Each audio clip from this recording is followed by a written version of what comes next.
عمي انا مو دجال، والله انا انسان فقير، والله فقير، انا ابدا مو دجال يعني، والناس تعرفني يعني. انا بس شنو الناس اطلع يعني الجنان، واذا طبوا واحد اطلع الجنان ما من عنده. هاي هي كل شيء ما اسوي، بس اطلع يعني الجنان. وحتى واحد سالني ذاك اليوم قال يعني عندي ولد وكح جنان وكلش، تقدر تطلعهم للخارج؟ قلت له لا عمي اطلع الجنان واذا طبوا بجسمك.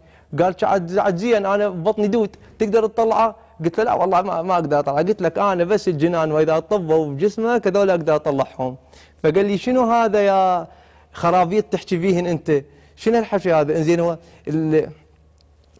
هذا الجني هذا مصخم، عارف سهير القيسي وطبوا بجسمي انا؟ يعني صدق كذب؟ انزين هو ما يشد من ريحه اسناني؟ انه قال لي بس افهم انت شلون طلع الجنان؟ وهذه انا هذه اتحدث بها امام الناس يعني الصراحه. شلون تقدر تطلع الجنان؟ قلت له انا اقرا عليهم تعويذات. انا ذاك اليوم اكو جني هندي بهاي المره طاحت ولابسه عبايه وبقت لابسه العبايه، بيها جني بس بقت لابسه العبايه، شلون ما اعرف.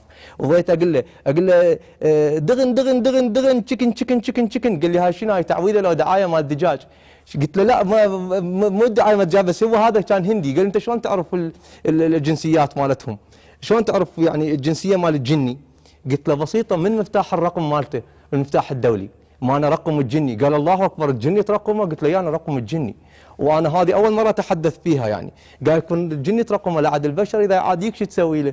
قلت له انا اللي يعاديني ولا عاد الفقير والله الفقير انا والله انا ما شغله واحده اسويها، بس شغله اثق بثقب، هاي بس هو يدركها تماما، اثق بثقب. قلت له يعني.